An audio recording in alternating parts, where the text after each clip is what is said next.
Đứng lại. Đứng lại. Tránh ra. Để bọn họ qua đây. Dạ. Hả? Ngọc Quyên. Ngọc Quyên. Muội muội Ngọc Quyên của ta. Muội chết rồi. Muội chết thảm quá đi.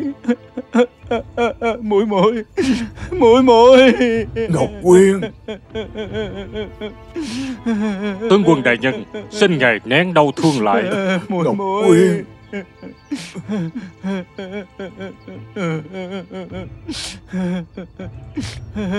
Muội. Tướng quân.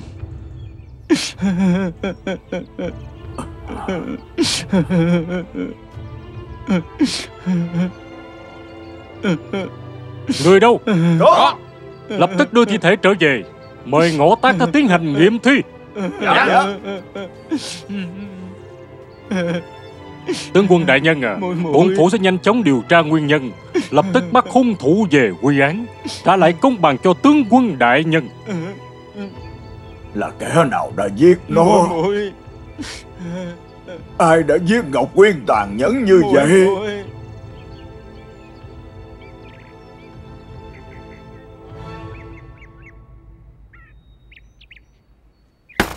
Cưỡng bức sát hại à?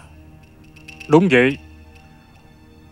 Ngộ Tác đang nghiệm thi xong mới đưa ra kết quả như vậy.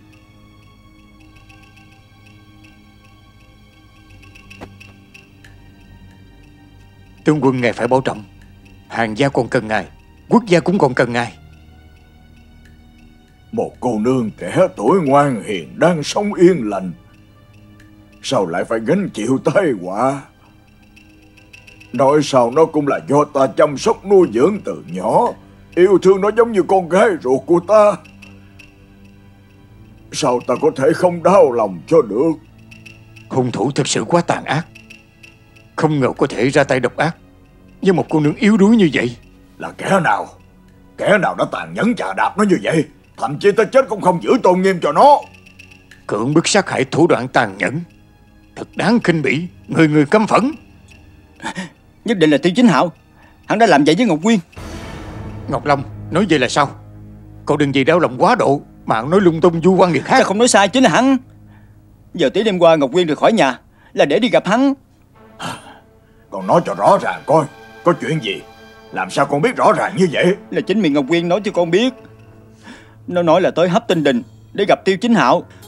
Còn nói là sẽ đi theo nó. Nó còn nói đừng lo lắng, để nó đi nói chuyện rõ ràng với Tiêu Chính Hạo. Nhất định là như vậy rồi. Hai người họ xảy ra mâu thuẫn, chọc giận Tiêu Chính Hạo. Tiêu Chính Hạo mới hạ quyết tâm, làm thì làm luôn, cưỡng bức nó rồi giết người diệt khẩu.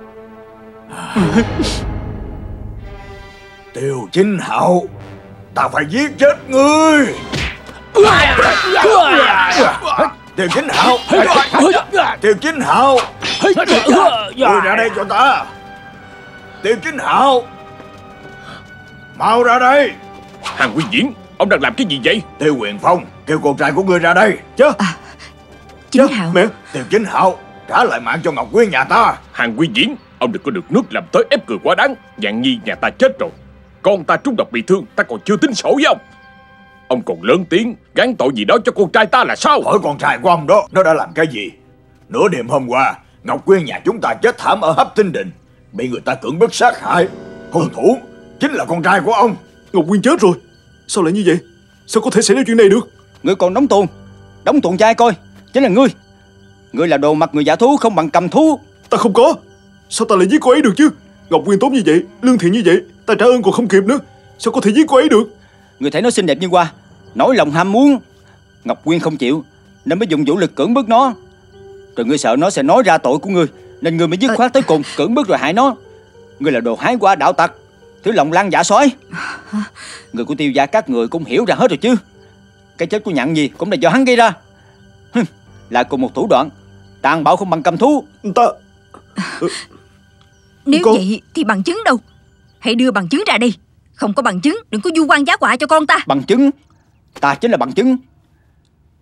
Đêm qua Ngọc Quyên chính miệng nói với ta nó phải đi gặp Tiêu Chính Hạo.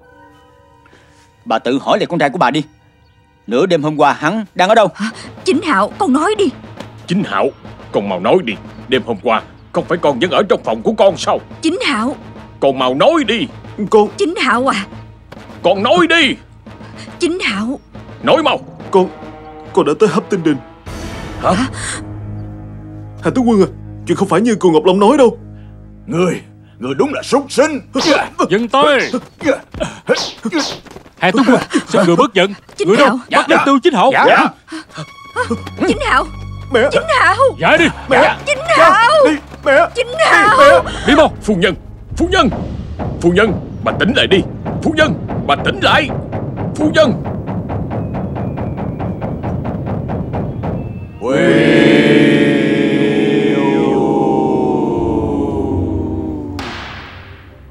Tiêu Chính Hạo. Có Thảo Dân. Bây giờ sự thật rành rành, ngươi còn gì đã nói không? Đại nhân, Ngọc Quyên cô nương thực sự không phải do ta giết. Xin đại nhân minh xét. Cù Ngọc Long, đêm qua có đúng là ngươi đã nghe thấy Ngọc Quyên cô nương nói phải đi Hấp Tinh Đình để gặp Tiêu công tử không? Bẩm đại nhân, Thảo Dân không dám nói dối nửa câu. Nếu vậy, ngươi cũng tận mắt nhìn thấy Ngọc Quyên cô nương rời nhà sao? Bẩm đại nhân, ta tận mắt nhìn thấy muội muội ta ra khỏi nhà. Trước khi đi, ta còn ngăn cản nó. Cũng vì vậy, ta với muội muội đã tranh cãi một phen. Đại nhân, Cù Ngọc Long tận mắt nhìn thấy Ngọc Quyên ra khỏi nhà, chứ không tận mắt nhìn thấy ta và cô ấy gặp mặt. Cũng không hề tận mắt nhìn thấy ta có hành động vô lễ với Ngọc Quyên cô nương. Vậy thì tại sao dám khẳng định ta cưỡng bức sát hại Ngọc Quyên chứ? Ngươi còn xảo biện à? Truyền nhân chứng Dư Phụng. Truyền nhân chứng Dư Phụng.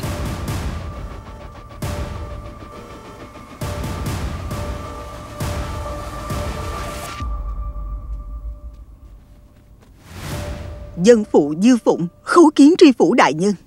Dư Mama. Dư Phụng. Có dân phụ. Đêm qua ngươi đã nhìn thấy Tiêu công tử vào lúc nào? Bẩm đại nhân, giờ tí đêm qua, dân phụ tận mắt nhìn thấy Tiêu công tử ở Hấp Tinh Đình, có gặp mặt Ngọc Quyên cô nương. Hai người họ còn lôi kéo qua lại gì đó, hình như là đang tranh cãi điều gì. Tranh cãi à? Vậy theo ngươi bọn họ có thể tranh cải cái gì? Bẩm đại nhân, Phim được dịch và lồng dân tiếng phụ tại Phim TV. Dân phụ cho rằng Tiêu công tử là định vô lễ với Ngọc Quyên cô nương, nhưng Ngọc Quyên cô nương không chịu, cho nên hai người họ mới lôi kéo qua lại. Không có chuyện đó. Nhưng Mama, bà không nghe được ta và Ngọc Quyên cô nương đang tranh cãi chuyện gì thì sao có thể phán đoán dựa vào cảm giác được. Đại nhân à, sự thật không giống như Dư Mama nói đâu. Tiêu Chính Hạo, ta không hề hỏi ngươi, cứ để nhân chứng nói. Con gái của dân phụ Nhạn Nhi cũng bị người ta cưỡng bức sát hại. Nó bị người ta làm nhục, không khác gì so với Ngọc Quyên cô nương. Cách nó bị người ta sát hại cũng giống như vậy. Xin đại nhân mình xem. Không phải ta. Nhưng Mama, ta từ nhỏ là do bà chăm sóc. Không lẽ ta là người thế nào bà còn không biết sao? Bà thực sự cho rằng ta có thể nhẫn tâm giết người hay sao chứ? Đại nhân, muội muội ta đúng là chết trong tay của tên dâm tặc này. Dư Mama. Tiêu Chính Hạo, bây giờ bằng chứng sắt thép, ngươi còn xảo biện sao? Trước sau ngươi đã có hành vi cưỡng bức sát hại hai cô nương vô tội. Trời đất bất dung, tất nhiên phải chịu hình phạt rồi. Bổn phủ theo luật, đầu tiên giam giữ ngươi, chờ sau xử trảm. Đại nhân, oan uổng quá đại nhân. Bãi đường.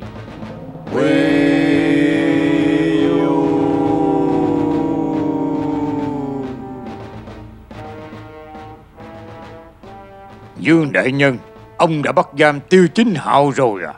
Bẩm báo đại nhân, Hạ quan thấy nhân chứng vật chứng đều đầy đủ, cho nên mới bắt giữ Tiêu Chính Hạo. Không biết là bao đại nhân có ý kiến khác hay sao? Không, làm theo pháp luật thì ông không có sai. Có điều, đại nhân cho rằng vụ án này còn nghi vấn. Tất nhiên là còn nghi vấn. Tiêu Chính Hạo nhìn sao cũng không giống dâm tặc gian dâm giết người, nhưng mà còn cái tên Cừu Ngọc Long đó thì giống. Ngài nên đi bắt Cừu Ngọc Long đó lại mới đúng chứ. Nhưng mà Cù Ngọc Quyên là muội muội của Cù Ngọc Long mà. Nói ca ca cưỡng bức muội muội không hợp lý lắm đâu. Chỉ là nghĩa muội thôi mà, đâu có phải là ruột thịt gì chứ. Hắn có gì không dám làm. Bao Hoàng, chuyện hội vậy, theo ngươi thì sao? Thuộc hạ chỉ cảm thấy đáng tiếc. Vì theo thuộc hạ được biết, thì Hàng cô nương một lòng một dạ yêu Tiêu công tử.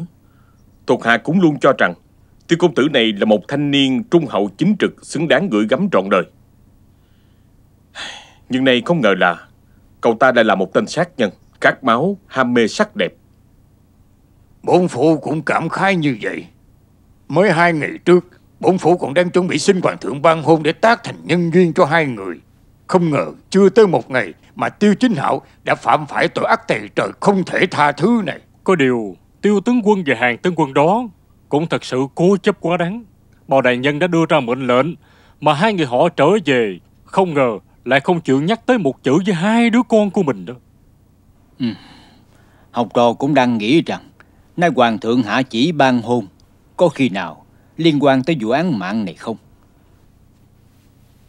Hoàng thượng ban hôn là nhằm mục đích cho hai nhà Tiêu Hàn hóa giải thù hận, chung sống hòa bình. Ý của Công Tôn tiên sinh muốn nói là có kẻ âm mưu phá hoại việc hai bên hòa giải. Không, học trò không có bằng chứng, chỉ là suy đoán vậy thôi. Tên hung thủ đó chắc chắn là Cừu Ngọc Long. Có điều, trong vụ án này, với những bằng chứng hiện nay, thì xem ra Tiêu Chính Hạo thật sự đáng nghi ngờ. Về phần vụ án còn có nội tình gì bên trong, chúng ta cần phải tiếp tục điều tra. Dương đại nhân, ông tạm thời án binh bất động, duy trì bản án đã phán. Chuyện này, bổn phủ cho rằng vẫn còn ẩn tình. Bổn phủ sẽ cho người âm thầm điều tra thêm. Nếu có manh mối gì, sẽ nhanh chóng báo cho đại nhân. Hạ quan tuân lệnh.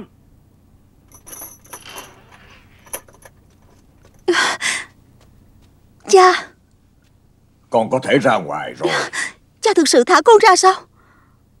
Lý do để giam lỏng con này đã biến mất. Con muốn đi đâu thì con cứ việc đi.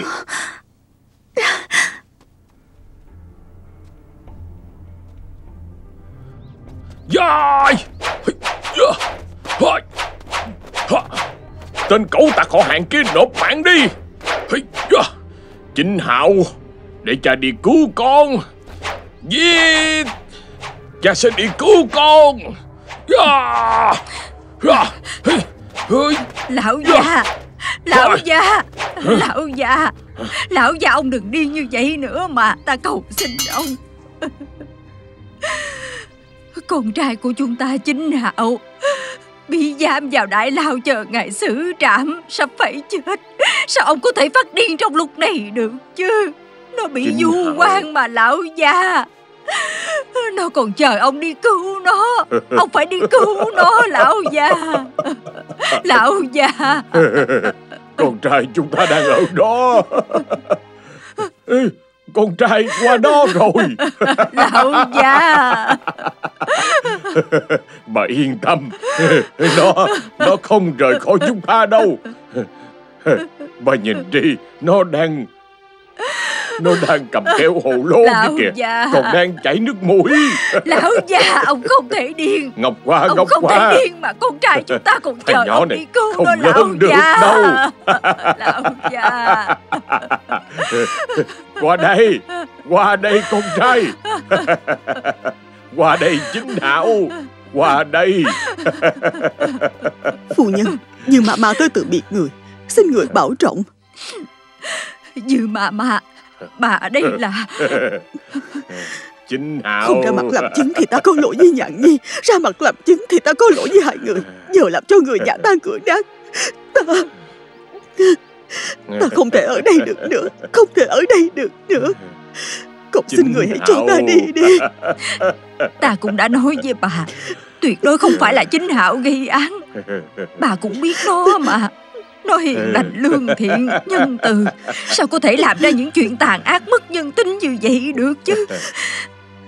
Bà tới phủ nhà để làm chứng. Ta biết là do thương con cho nên nóng lòng. Ta sẽ không trách bà. Ta chỉ mong bà ở lại.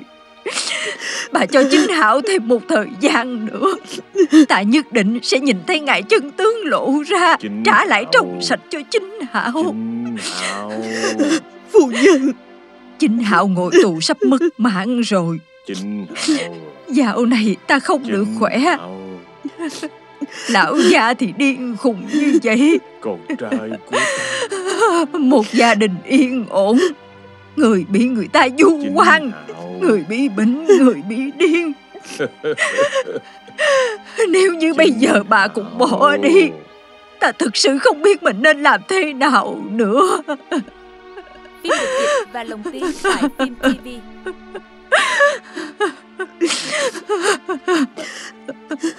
Xin phu nhân tha thứ. Dư Mama, Dư Mama. Lão gia, lão gia, Vinh Hạo, lão gia, lão gia, ông bình tĩnh đi mà. Lão gia. Chính Hạo cưỡng bức sát hại con Quyên sao? Không thể nào đâu. Các người nói dối, các người bịa đặt. Các người đang tìm mọi cách vu oan giá họa cho Chính Hạo. Các người thật quá đáng mà. Đã tới giờ phút này rồi mà muội vẫn còn nói thay cho tên dâm tặc đó. Tự dân, muội có còn lương tâm không? Muội có còn coi Ngọc Quyên như là tỷ muội của mình không? Ta không tin. Lúc Ngọc Quyên chết đi, quần áo không nguyên vẹn rất là thê thảm. Thi thể còn bị ném ở ngay Hấp Tinh Đình, nơi mà con gái hắn thường hẹn hò. Hãy nghe đây, Hấp Tinh Đình, hắn đã nói rất nhiều lời ngon ngọt để dụ dỗ con, thì cũng chính là nơi hắn bộc phát thú tính, ra tay tàn nhẫn giết hại Ngọc Quyên. Không, đừng có nói nữa. Ta không tin lời ma quỷ của các người đâu. Tại vì các người hận Quyên ấy, cho nên các người mới bịa đặt ra những lời đó để dù cao cho Quyên ấy thôi. Chính Hạo sẽ không làm vậy. Đối với ta, Quyên ấy luôn rất kiềm chế, lễ độ, chưa bao giờ có hành động vượt quá giới hạn. Nếu như Quyên ấy đúng là hạng người đó, vậy thì người đầu tiên bị cưỡng bức sát hại không phải nên là ta hay sao? Hắn chỉ đang ngụy trang, đang che giấu. Người tiếp theo chính là muội đó. Quyên im đi. Cửu Ngọc Long, ta vẫn luôn tôn trọng Quyên là biểu ca của ta, cho nên ta mới không muốn trở mặt với Quyên. Nếu như Quyên còn ở đây ăn nói hàm hồ thì ta sẽ không khách sáo với Quyên đâu. Tự dân, tới chừng nào con mới chịu tỉnh ngộ ra đây? Tiêu Chính Hạo sát hại Ngọc Quyên không phải là chuyện do cha nói thôi. Tất nhiên cũng không phải do Ngọc Long nói là đúng như vậy, mà là do phủ nha điều tra rồi mới phán quyết.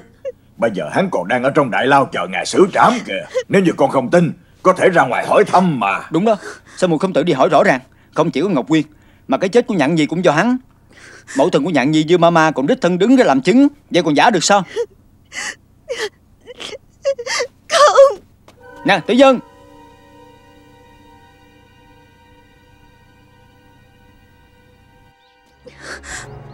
Tiêu tướng quân, Tiêu tướng quân. Là cô sao, Tử Dân cô nương? Tiêu phu nhân, con đã nghe nói hết rồi. Con tin vào nhân phẩm của Chính Hạo. Con tin rằng Quỳnh ấy là một người chính trực ngay thẳng. Quỳnh ấy là người quang minh lỗi lạc. Con sẽ không bao giờ hối hận vì đã quen biết và yêu thương Quỳnh ấy đâu. Con tuyệt đối không bao giờ thay đổi. Tử Dân cô nương. Tiêu phu nhân.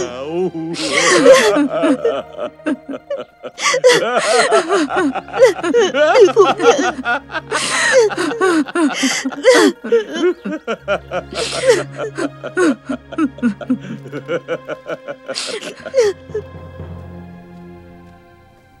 Khởi bẩm đại nhân, Hàng Tử Dân cô nương cầu kiến. Hàng cô nương hả? Cho vào. Dạ, cô nương mời.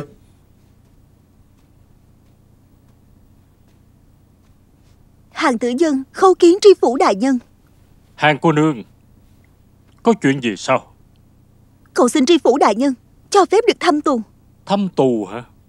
Là thăm Tiêu Chính Hạo à? Dạ đúng.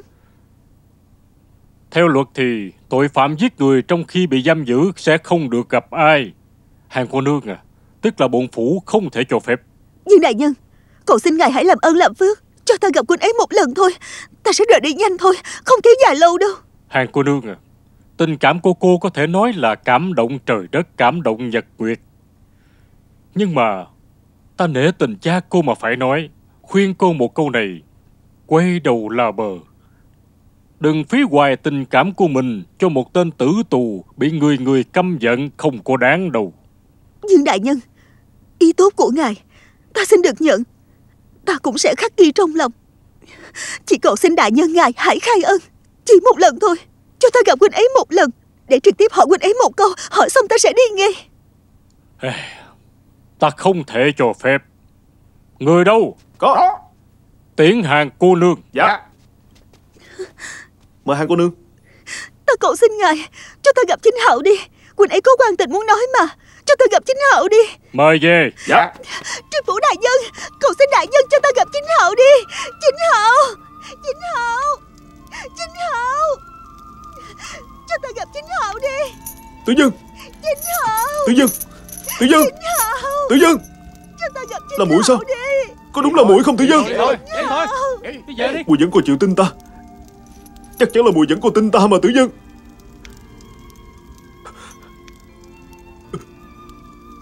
Ông trời ơi, thực ra ta làm sai chuyện gì vậy mà lại phải chịu tội như vậy, phải chịu nỗi oan khuất như vậy? Ta không hiểu. Ta không hiểu được. Tại sao vậy Tử Dân? Tử Dân. Ngươi gọi hồn ai vậy hả? Hả?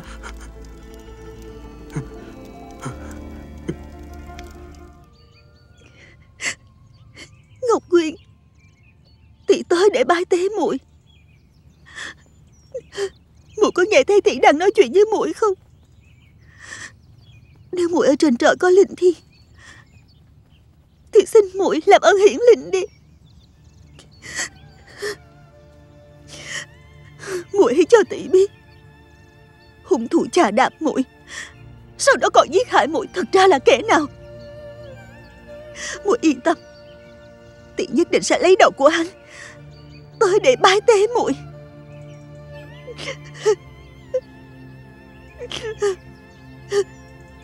Ngọc Nguyên, muội hãy làm cho hung thủ thật sự xuất hiện đi mà. Đừng để cho người tốt bị hàm quan. Chính Hạo thật sự vô tội.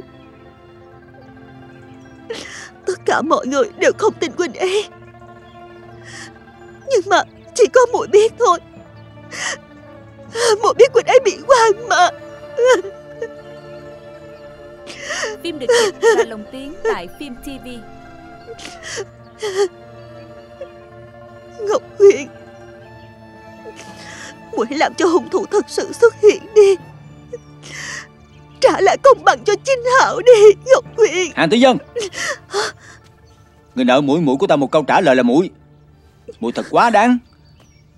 Muội chạy tới nơi muội của ta bị sát hại để bái tế vong linh của nó, nhưng từng câu từng lời lại kêu oan cho tên dâm tặc hại nó.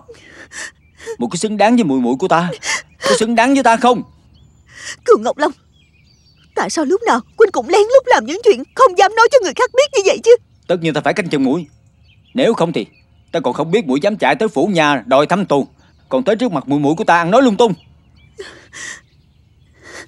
Quynh làm như vậy thật ra là để làm gì hả? Quynh khiến cho ta không thể không nghi ngờ chính Quynh mới chính là hung thủ sát hại Ngọc Quyên. Hả? Ta... Chuyện này cũng có khả năng mà. Tại vì Quynh ghen với Chính Hạo, cho nên Quynh lợi dụng thù hận của hai nhà Tiêu Hàng chúng ta, cưỡng bức sát hại Ngọc Quyên rồi đổ tội cho Chính Hạo.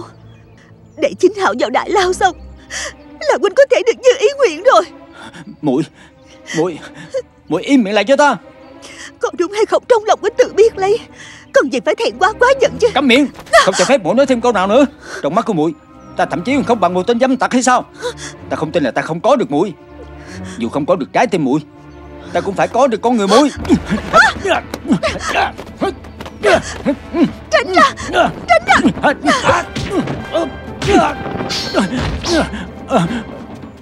Triển đại ca, giờ Huynh đã thấy rồi đó. Vậy mà ta nói hoài Huynh vẫn không tin. Bây giờ Huynh đã biết chưa? Ba hoàng ta phá án, nhìn người như thần, nhanh chóng chính xác.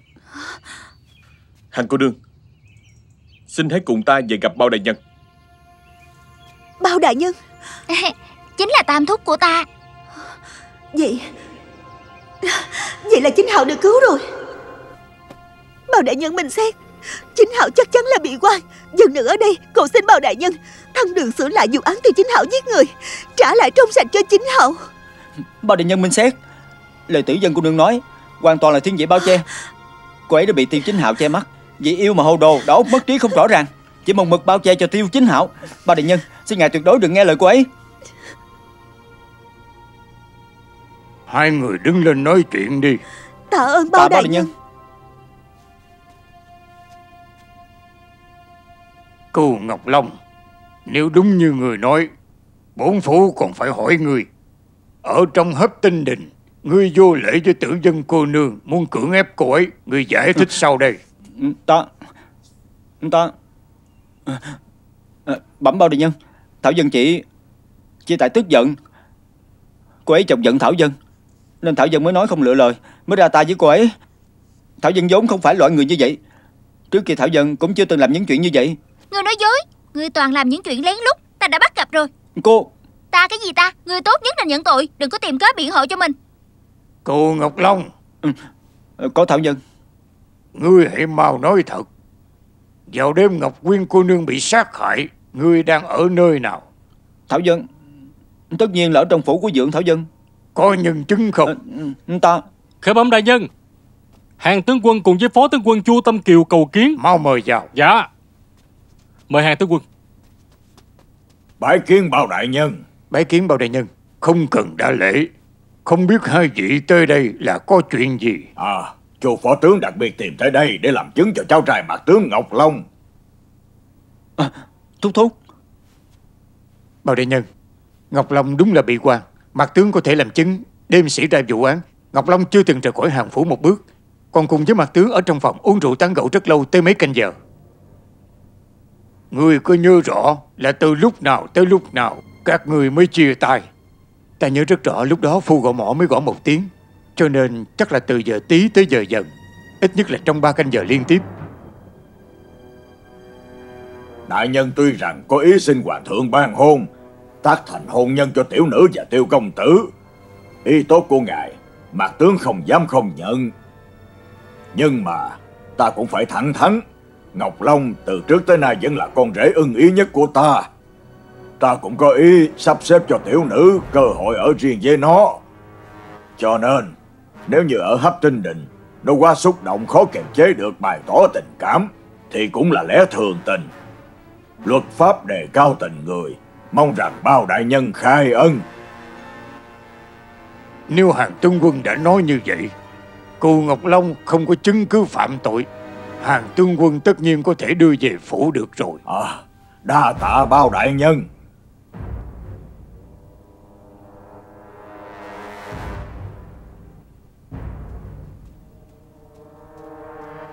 Thúc.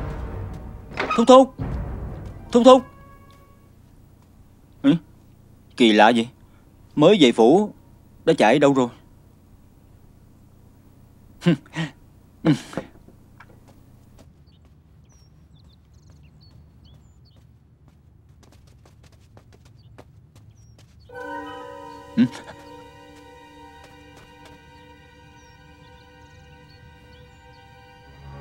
Lạ thật, sao Thúc lại nói chuyện với quản gia nhà Tiêu tướng quân vậy?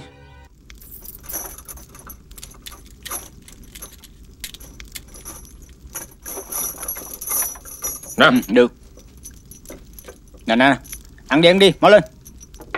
Ăn đi. Dù cho Tiêu gia của ngươi sắp diệt vong rồi, ngươi cũng phải ăn cho no. Ăn no rồi mới lên đường, đừng có để biến thành ma đói đó. Ngươi mới nói Tiêu gia ta làm sao? Chắc ngươi không biết, thương cho tấm lòng của người làm cha làm mẹ. Cũng vì ngươi gây tội, mẹ ngươi ngã bệnh, còn cha ngươi, ông ta điên rồi. Mấy ngày nữa thôi, ngươi cũng phải lên đoạn đầu đài bị chém đầu luôn. Ngươi nói đây không phải Tiêu gia ngươi diệt vong là cái gì? Thôi mang đi có nghe không?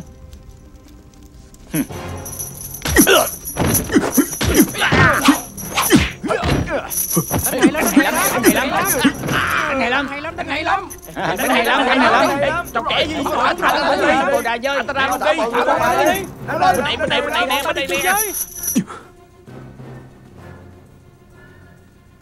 Khởi bẩm đại nhân, nghi phạm Tiêu Chính Hạo vượt ngục bỏ trốn rồi. Hả? Cái gì chứ? Hắn đánh bị thương ngục tốt, xong thay quần áo của nha dịch bỏ chạy ra ngoài. An Hải, đúng là An Hải mà. Tại sao còn đứng đó, không mau đuổi theo đi. Dạ.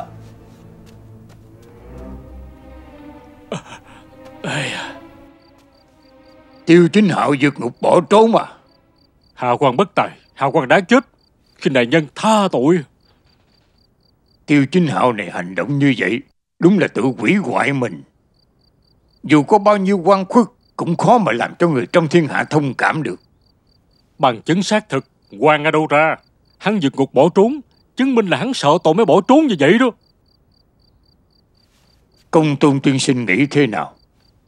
Bẩm đại nhân, học trò mấy lần ra vào Tiêu phủ, có cơ hội tiếp xúc với trên dưới Tiêu phủ, biết được là tuy rằng Tiêu Chính Hạo là người học võ nhưng lại rất lễ độ nho nhã hiền lành, rộng lượng với người khác, dù là với người hầu trong phủ cũng chưa từng lên mặt, còn thường tiếp tế những người nghèo khó.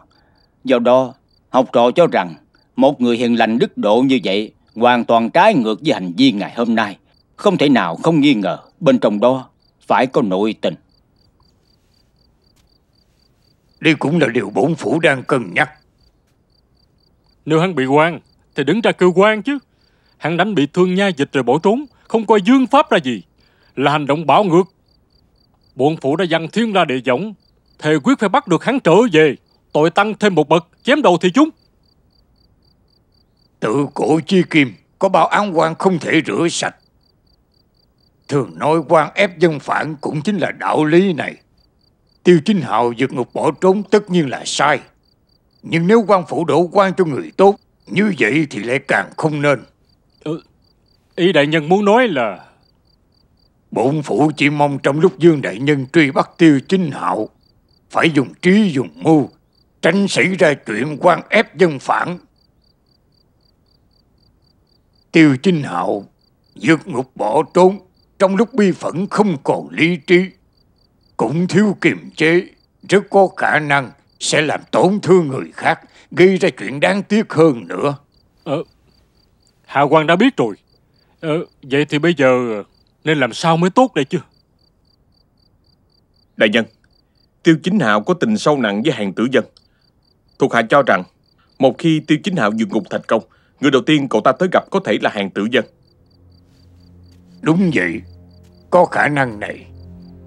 Phim được dịch nhưng và mà lồng tiếng tại phim Tiêu TV. Chính Hạo nếu đúng là có oan khuất, nhất định sẽ xem người làm chứng, hại cậu ta phải vào đại lao là kẻ thù. Vậy thì cũng có khả năng cậu ta vượt ngục sẽ đi tìm Cừu Ngọc Long mà báo thù rửa hận. Học trò cho rằng còn một nơi nữa rất có khả năng.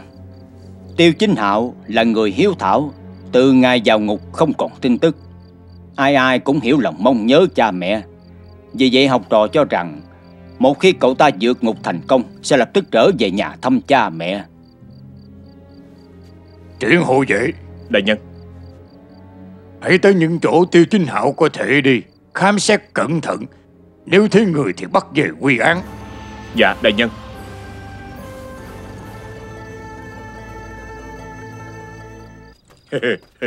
Trời ơi, lão già đừng có giỡn nữa. Đuổi theo Lão đi. già, lão già, vui quá. lão già, ông đừng như vậy nữa mà. Lão già, tôi xin ông đó. Lão già, sức khỏe của ông vẫn còn yếu lắm, ông đừng như vậy nữa mà lão già. Tôi cầu xin ông đó lão già. Lão già, mẹ, là con. Sao lại như vậy được? Lão già, ông coi ai về nè, ông coi đi, con trai chúng ta Chính Hạo trở về rồi, ông coi. Chính Hạo, ta phải đuổi Trời theo ơi. nó. Chính Hạo, Lão già, Chính Hạo, lão con là già. Chính Hạo đi. Chính Hạo, Là con đi cha. không được làm ồn. Các người làm ồn, Chính Hạo mà giận, nó sẽ không thèm về thăm cha mẹ nữa. Chính Hạo, Lão già, Chính lão Hạo. già. Cha. Được. Đúng rồi, đúng. Không làm ồn, làm ồn Chính Hạo sẽ giận đó. Chính Hạo mà giận là không về thăm cha mẹ nữa. Chính Hạo, Cha. Chính Hạo, Chính Hạo, Cha. Chính Hạo. Mẹ. Chính Hạo, con trai yêu quý của mẹ. Đúng là con là rồi. Con đi mẹ. Con về rồi đấy. Mẹ nhớ con lắm Chính Hạo. Mẹ à. Mẹ. Đúng rồi Chính Hạo, con vẫn chưa nói với mẹ. Sao con lại được trở về vậy? Mẹ, con nghe nói là cha bị điên. Mẹ cũng ngã bệnh rồi. Con không chịu đựng được, cho nên con đã vượt ngục rồi. Con vượt ngục? Sao lại như vậy được? Nếu để cho quan phủ bắt được con, vậy là tội tăng thêm một bậc rồi. Trước sau gì cũng phải chết. Con còn sợ gì nữa? Chỉ cần trước khi con chết đi, con được gặp cha mẹ một lần, con có chết cũng cam lòng rồi. Mẹ. Đúng rồi Chính Hạo, mẹ vẫn còn chưa hỏi con, cuối cùng thì con có giết người hay không? Mẹ, xin mẹ hãy tin con đi. Từ trước tới giờ con đều ghi nhớ lời cha mẹ dạy. Biết lễ, biết nghĩa, biết giữ chừng mực. Con tuyệt đối không bao giờ làm ra những chuyện tán tận lương tâm, mất hết nhân tính như vậy đâu mẹ. Được, vậy mẹ tin con. Mẹ tin con mãi mãi là người quang minh lỗi lạc, đứng Nam Nhi đầu đội trời chân đạp đất. Mẹ. Cha con giờ này đầu óc không tỉnh táo nghe được những lời con nói. Chờ ông ấy tỉnh táo, mẹ sẽ nói lại với ông ấy.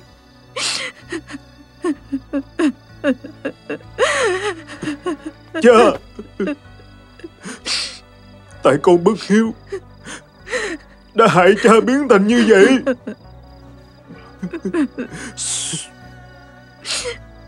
Đúng. Người đâu? Tất cả hành động nhanh lên, mau vào trong lục soát cho ta. Con người tới rồi Chính Hạo.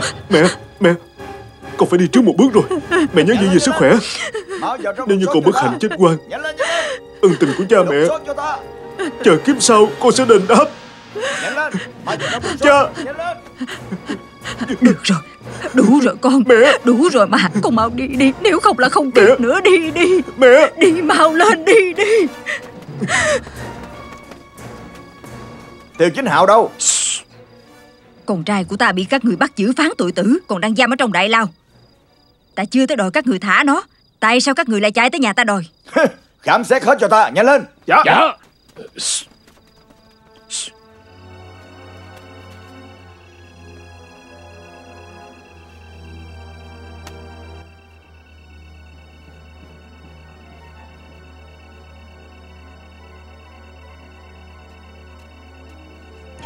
Thúc. Người nói bồ câu hả? Để làm gì? Để gửi thư sao? Gửi thư cái gì mới được chứ? Có chuyện gì hay không? Sao không gõ cửa? Thì tại gấp mà. Gấp cái gì? Thúc biết gì chưa? Tiêu Chính Hạo vượt ngục rồi. Thật không? Là thật đó. Bây giờ không hay rồi. Ta mới biết tin này thôi, lập tức báo cho người biết. Ta hy vọng Thúc cẩn thận. Tiêu Chính Hạo này bây giờ là kẻ liều mạng, giết người không chớp mắt. Ta sợ hắn tới tìm phủ tướng quân đại khai sát giới. Thì ra là như vậy. Đa tạ ý tốt của cậu, nhưng ta vẫn còn yên ổn mà. Không có gì thì cậu về phòng ngủ đi. Ai đó, có thích khách. Hả? Thích khách, có thích khách, mau đuổi theo.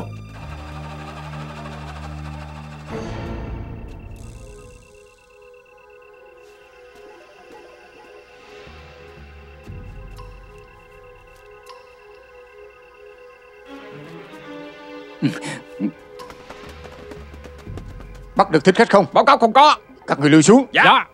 Tâm Kiều, có bắt được thích khách không? Mạc tướng đuổi tới đây, không còn thấy bóng dáng hắn. Truyền lệnh xuống dưới, canh phòng nghiêm ngặt, tăng cường cảnh giới, tuyệt đối không để cho thích khách đắc thủ. Dạ.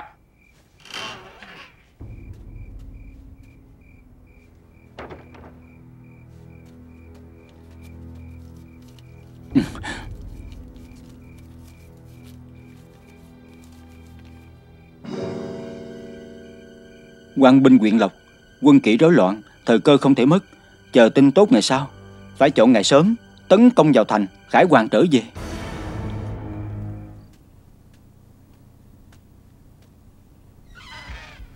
Thúc. Ngọc Long, có chuyện gì vậy? Quan binh huyện Lộc, quân kỵ rối loạn, Thời cơ không thể mất. Chờ tin tốt ngày sau. Phải chọn ngày sớm tấn công vào thành, khải hoàn trở về. Cậu muốn thế nào? Ta chỉ muốn hỏi người định làm gì vậy? Ta... Thúc, ta thức cả đêm qua để suy nghĩ. Cuối cùng ta cũng nghĩ ra. Thì ra ngày hôm đó người với quản gia Tiêu gia gặp nhau để bàn chuyện không phải chuyện nhà, mà là quốc gia đại sự. Tên quản gia đó là tai mắt của người sắp đặt bên trong Tiêu gia, rồi truyền về tin tức mới nhất của Tiêu gia cho người. Người thấy Tiêu gia nhà tan cửa nát, rồi thấy dượng của ta sức đầu mẻ tráng, cho nên mới có phong mật hàm này, thông báo cho quân Liêu chuẩn bị sẵn sàng, chọn ngày tấn công Đức Lạc và Quyện Lộc. Thiền Châu thất thủ, tức là biên phòng phương Bắc thất thủ. Quân Liêu có thể đánh sâu vào trong thẳng tới kinh thành. Thúc ơi là Thúc mà ta từng kính yêu. Ta thực sự không thể ngờ Chu phó tướng vẫn luôn túc trực bên cạnh dượng của ta, một lòng trung thành có chết không sờn, lại là loạn thần tặc tử thông đồng với nước Liêu phản bội quốc gia. Ngọc Long, chắc cậu sẽ không đi nói cho dượng của cậu chứ? Người nghĩ sao? Không được nói, tuyệt đối không được nói. Niệm tình ta là Thúc, bình thường đối xử với cậu như con cháu, hết lòng giúp đỡ cậu. Cậu không thể để cho dượng của cậu biết chuyện. Nhưng dượng của ta đối xử với ta không tệ, vừa nhận nuôi ta, dạy dỗ ta, bồi dưỡng ta. Nếu như ta phát hiện ra âm mưu khủng khiếp như vậy mà không nói ra, thì ta có lỗi với ông ấy quá đó. Ta biết là cậu khó xử. Như vậy đi, cậu hy vọng giành được cái gì, Thúc sẽ giúp cậu đạt được tâm nguyện. Trả lại mật hàm cho ta đi. Ta nói muốn có tử dân, có làm được không? Ta giỡn thôi. Tiêu Chính Hạo bị phán tội tử, tử dân sớm muộn cũng là của ta. Ta muốn có được tử dân thì không khó, không cần ngươi phải giúp ta. Nhưng mà có một thứ khác thì đúng là ta còn thiếu. Là cái gì? Cậu nói mau đi. Là ngân lượng đó. Ta sống trong nhà của dượng, tuy ăn ngon mặc đẹp, nhưng trong tay không có tiền. Tài sản hàng gia ta có thể nhận được bao nhiêu, ta vẫn chưa biết được, vì ta không phải là con ruột của dượng ta. Nếu ta có thể kiếm được ngân lượng để phòng thân, vậy mới là nhìn xa trông rộng. Thúc, người thấy sao? Đúng là như vậy thật. Nhưng mà bây giờ Thúc không có nhiều ngân lượng đâu. Như vậy đi, cậu cho ta thời hạn 3 ngày, Thúc giúp cậu lo liệu, có được không? Được. Vậy tại hạ cũng chờ tin tốt lành hả?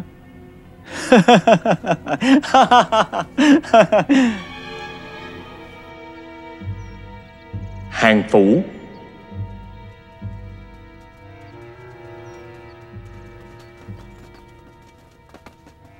Cù Ngọc Long.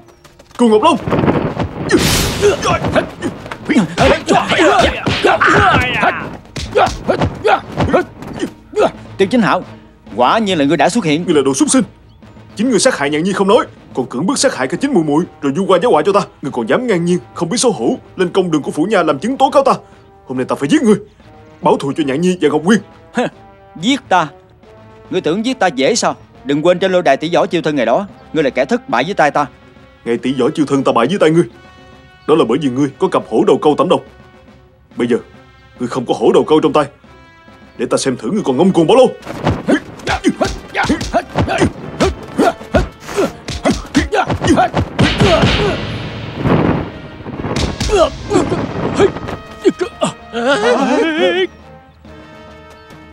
Hổ câu kia, ngươi đắc ý tiếp đi, ngươi dịu dõi dương quay đi. Tiêu công tử dừng tay. Đừng qua đây, Huynh còn dám tiến lên, ta lập tức giết hắn. Tiêu công tử dừng tay. Cậu không thể giết thêm người nữa. Nếu cậu còn giết thêm Cù Ngọc Long thì tội càng nặng hơn, sẽ không có cơ hội quay đầu đâu. Ta chưa từng giết bất cứ một người nào hết, nhưng mà các người lại nói ta giết hại 2 người liền. Vậy bây giờ ta giết thêm một tên cũng có khác gì nhau đâu. Nếu như cậu thật sự có oan ức thì càng không thể giết Cù Ngọc Long. Nếu không thì những nỗi oan của cậu chịu đựng trong thời gian này là uổng công rồi. Uổng công? Lẽ nào các người chịu minh oan cho ta sao? Để ta nói thật cho cậu nghe. Thật ra ta không phải là chim chiếu. Tại hạ hội Triển tên Chiêu, là ngự tiền tứ phẩm đới đa hộ vệ, cũng là nhiếp thần hộ vệ bên cạnh Bao Chững Bao đại nhân. Bao đại nhân đi tuần thú đã tới Thiền Châu này từ lâu rồi. Nếu như cậu thật sự có oan ức thì cứ tới đánh trống kêu quan, yêu cầu thẩm tra lại. Ngọc Long. Dượng. Hàn tướng quân. Ngọc Long, xảy ra chuyện gì vậy? Đừng qua đây, lui ra. Nếu các người còn dám tới gần thì chờ nhặt xác hắn luôn đi. Ngươi Dượng à, lùi lại đi, nếu không hắn giết con thật đó. Hàn tướng quân. Đi. Dượng. Đi báo cho tri phủ đại nhân. Dạ.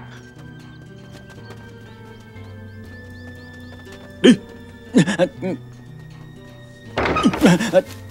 Tiểu Trung.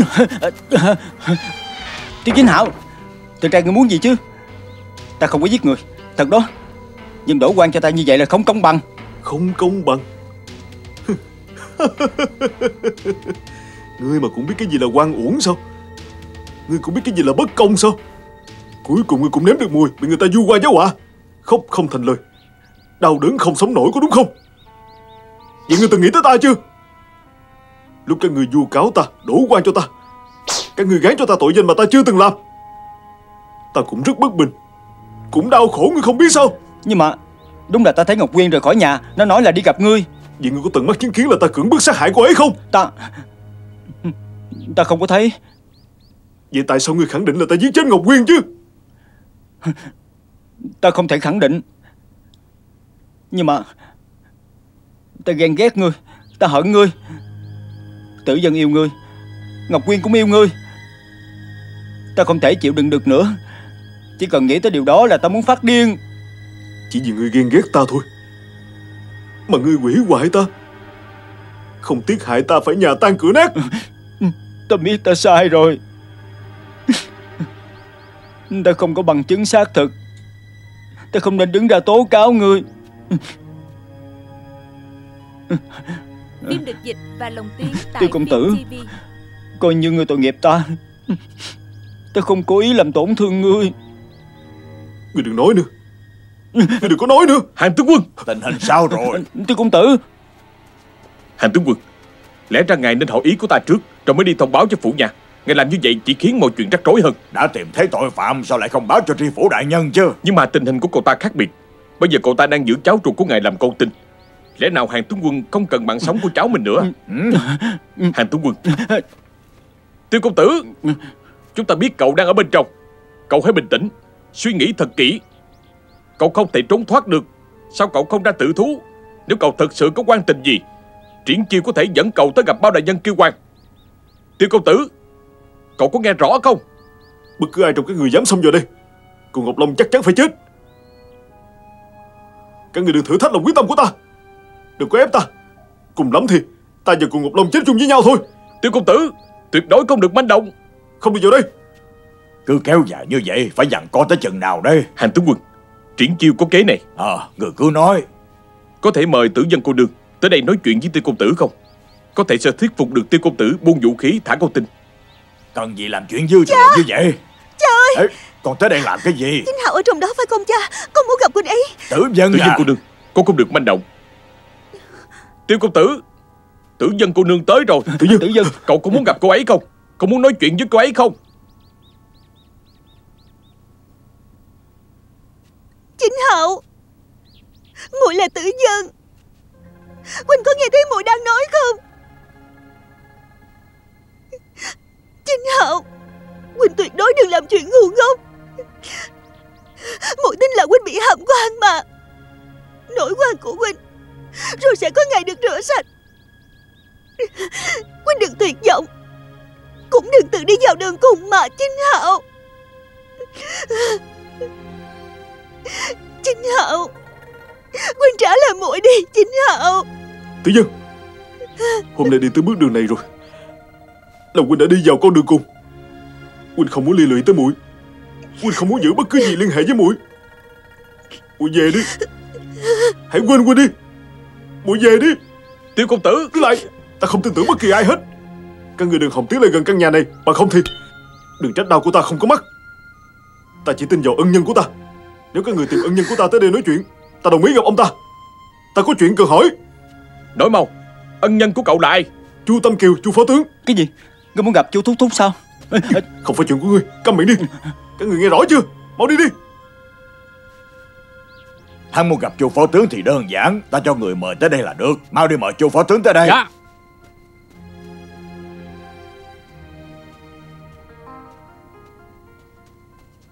Khởi bẩm chu phó tướng, tướng quân cho mời, xin mời người theo ta.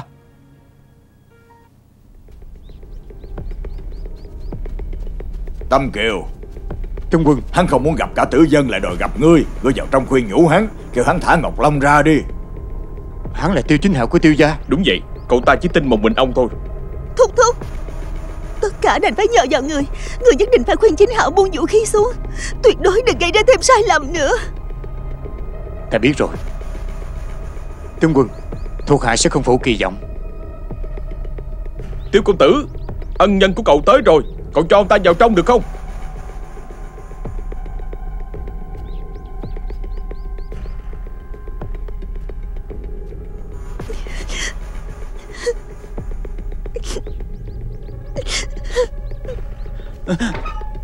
Chú Thúc Thúc.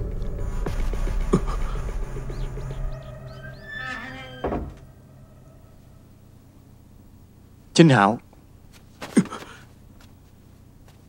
cậu muốn gặp ta? Chu Thúc Thúc, có chuyện này ta vẫn luôn muốn hỏi người.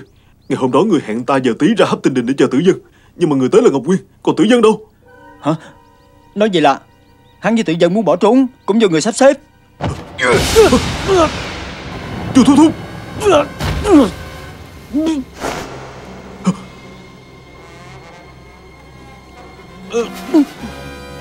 người.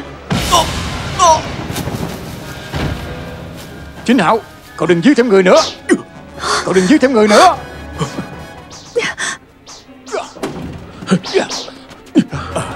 Ngọc Long, Ngọc Long, Ngọc Long, Ngọc Long. Trung quân, thuộc hạ bất tài, không thể bảo vệ được Long thiếu gia.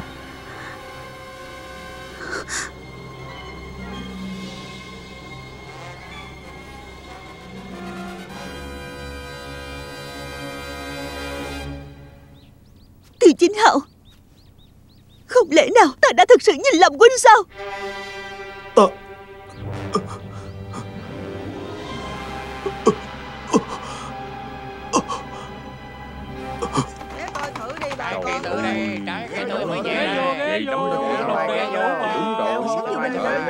Hung thủ không phải là Cừu Ngọc Long, mà lại là Tiêu Chính Hạo.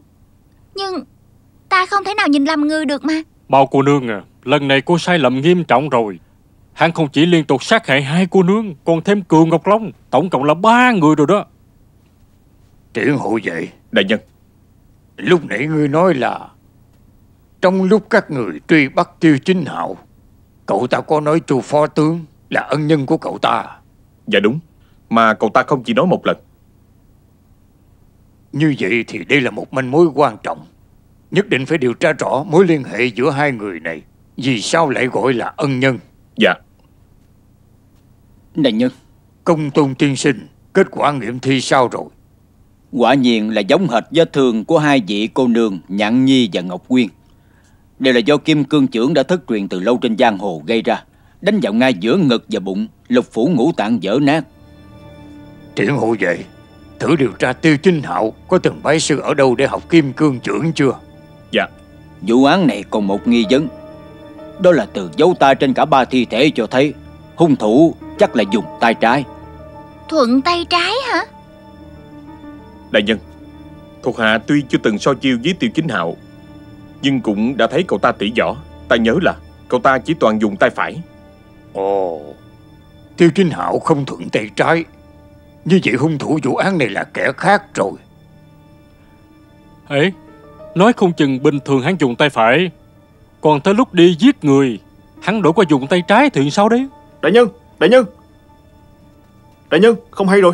Tiêu Chính Hạo ở trong đại lao cứ hôn mê bất tỉnh. Đại nhân, trong lúc hỗn loạn, Tiêu Chính Hạo có trúng một chưởng của chu phó tướng. Công Tôn tiên sinh, hãy theo sai Nga tới đại lao. Học trò tuân mệnh.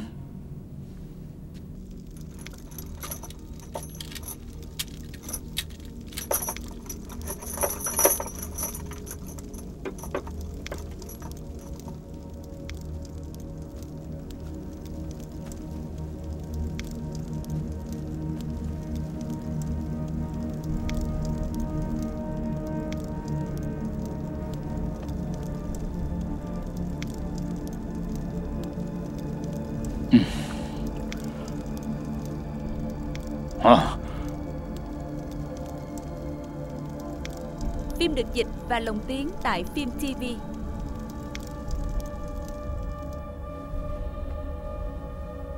Dấu tay trên người của Tiêu công tử giống y hệt với dấu tay trên người của ba nạn nhân đã chết kia. Dạ đúng, đại nhân. Chỉ có một điểm khác biệt. Ba nạn nhân đã chết kia bị trúng chưởng trong lúc không kịp đề phòng, cho nên ngay lập tức mất mạng. Còn Tiêu công tử thì đã được đề phòng từ trước, nên bị thương nhẹ hơn, may mắn thoát khỏi cái chết. Lẽ nào hung thủ chính là Chu phó tướng Chu Tâm Kiều? Không phải vậy chứ. Chu phó tướng là một trung thần lương tướng như vậy, sao lại trở thành dâm tặc giết người? Hạ quan nói sao cũng không thể tin vào chuyện này.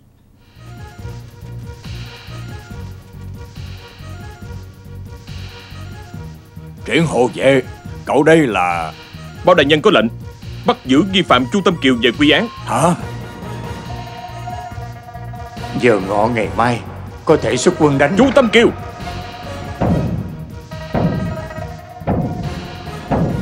công chính liêm minh.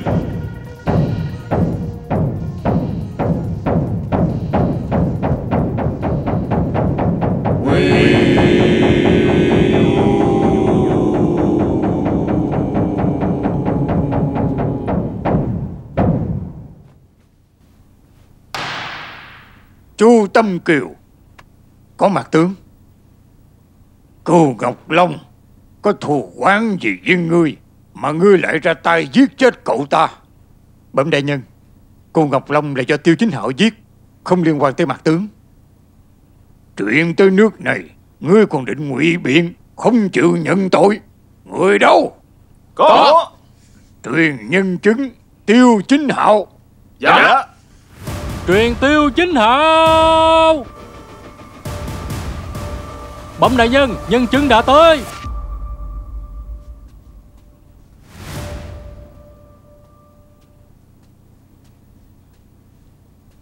Thảo dân Tiêu Chính Hạo khấu kiến bao đại nhân. Tiêu Chính Hạo. Có thảo dân. Cho bổn phủ thấy vết thương của cậu. Dạ.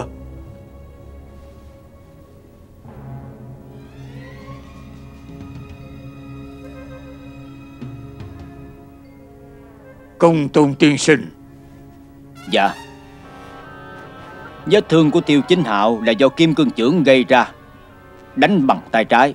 So với vết thương chí mạng trên người ba nạn nhân trước đó là do một người gây ra. Triển hộ vệ. Vào 15 năm trước, Chu Tâm Kiều từng bái sư làm môn hạ Thiên Sơn trưởng lão, tu tập kim cương chưởng, khổ luyện bằng tay trái trong suốt 5 năm. Tiêu Chính Hạo. Có thảo dân. Ngươi cứ luôn miệng gọi Chu Tâm Kiều là ân nhân của ngươi. Thật ra Chu Tâm Kiều có ơn gì với ngươi? Bẩm đại nhân, Chu Tâm Kiều thường âm thầm giúp đỡ cho thảo dân và tử dân cô nương, tìm cơ hội để chúng thảo dân gặp gỡ với nhau. Vào đêm Ngọc Quyên cô nương bị sát hại, vào lúc giờ tí một khắc, thảo dân có mặt tại Hấp Tinh Đình. Là do Chu Tâm Kiều truyền lời, nói tử dân cô nương muốn cùng bỏ trốn. Ai mà ngờ, người tới không phải là tử dân, mà là Ngọc Quyên. Truyền nhân chứng hàng tử dân. Truyền nhân chứng hàng tử dân lên con đường.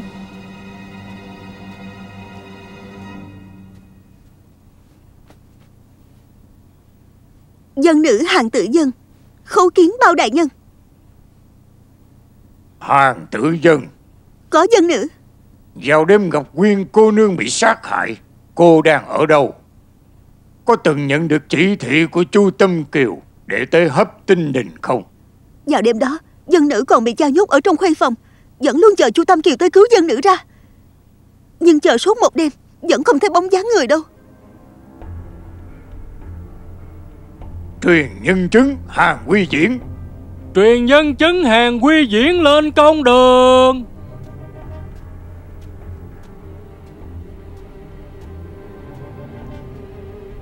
Mạc tướng Hàng Quy Diễn tham kiến bao đại nhân. Hàng tướng quân.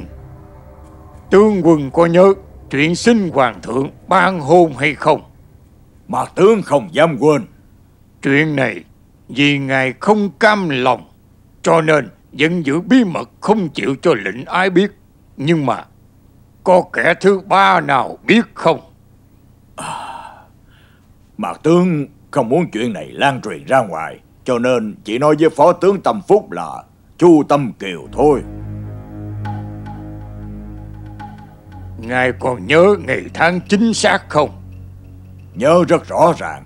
15 tháng này cũng chính là ngày cháu gái Ngọc Quyên chết thảm. Mời ba nhân chứng đứng qua một bên nghe phán án. Tạ ơn Bao đại nhân.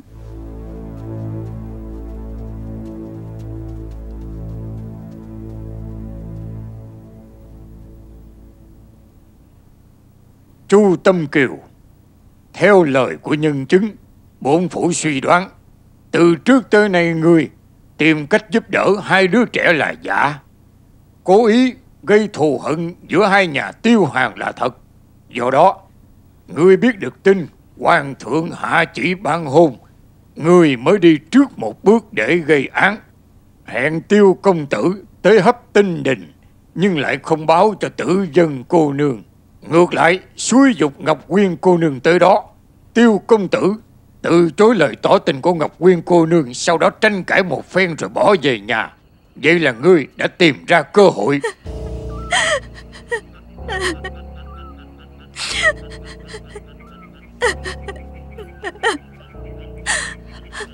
Tiêu công tử, Chu Thúc Thúc, Chu Thúc Thúc. Cô chịu khổ rồi. Chu Thúc Thúc. Nhưng sẽ không còn nữa đâu.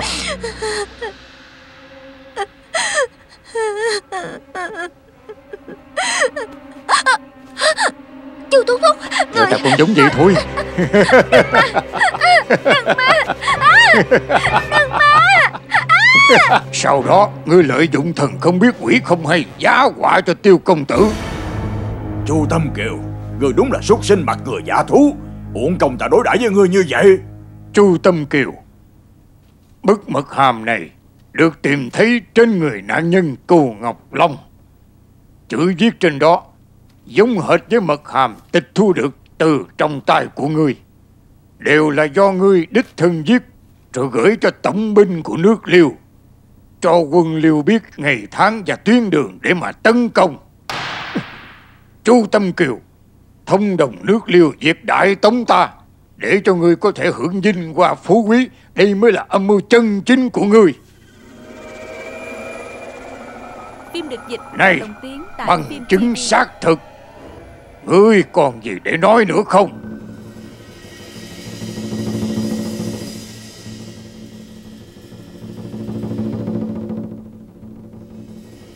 Mạc tướng không còn gì để nói. Dưới đường nghe phán. Chu Tâm Kiều, ngươi cưỡng bức rồi sát hại Nhạn Nhi Ngọc Quyên, sau đó lại giết Cù Ngọc Long diệt khẩu, lại còn thông đồng với địch âm mưu phản quốc. Những gì đã làm, lòng người căm phẫn, trời đất khó tha. Bổn phủ chiếu theo luật Đại Tống xử ngươi tội chém đầu. Người đâu? Có. Hộ đầu trảm chờ lệnh. Dạ.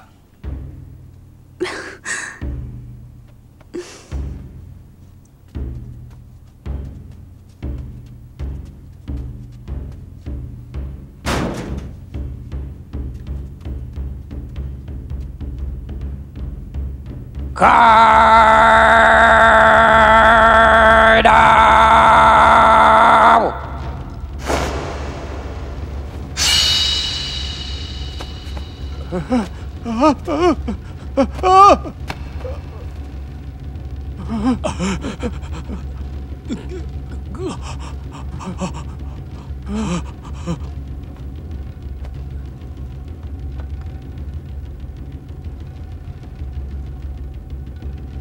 Trảm. Chính Hạo. Đúng rồi, Chính Hạo trở về. Chính Hạo trở về rồi. Cha, mẹ, cha, Thiếu gia, mẹ. Chính Hạo, về rồi. Chính Hạo, Chính Hạo. Chính Mẹ. Hạo. Đa tạ ông trời. Chính Hạo. Cha có khỏe không? Chính Hạo, đúng là con rồi. Là con đã trở về thật rồi.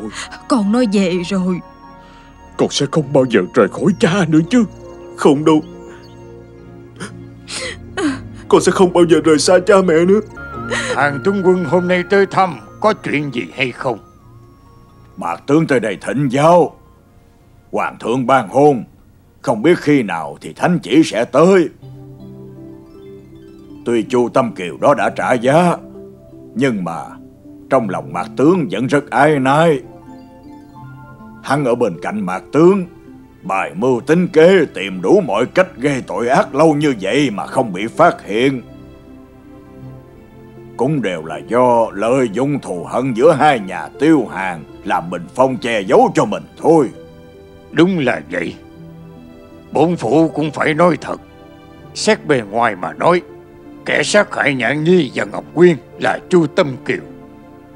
Nhưng mà nói thẳng ra, hung thủ thật sự giết hại bọn họ là thù hận trong lòng của hai vị. Đúng vậy. Thù hận làm cho Mạc tướng bị mờ mắt, nên mới dễ dàng bị hắn lợi dụng, bị sắp đặt. Bây giờ đúng là hối hận cũng không kịp. Tướng quân còn có thể tỉnh ngộ được, vẫn còn chưa muộn. Thánh chỉ của hoàng thượng không bao lâu sẽ tới. Con trẻ hai nhà cuối cùng cũng có thể ở bên nhau rồi. Hai nhà Tiêu Hàn hóa giải thù hận trước kia, kết làm thông gia, đúng là chuyện may mắn cho chúng sinh, may mắn cho xã tắc, hả?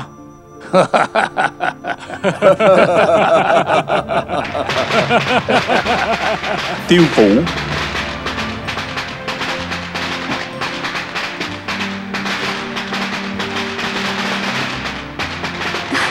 Tình yêu chân chính sẽ luôn có thể chiến thắng thù hận. Chính Hạo và Tử Dân không chỉ là người có lòng trồi cũng về một nhà, đồng thời còn hóa giải được mối thù không đội trời chung giữa hai nhà Tiêu Hàn suốt 3 đời. Hai gia đình kết thông gia, chung sống hòa bình, từ đây cùng nhau bảo vệ Giang Sơn Đại Tống, trở thành giai thoại thiên cổ.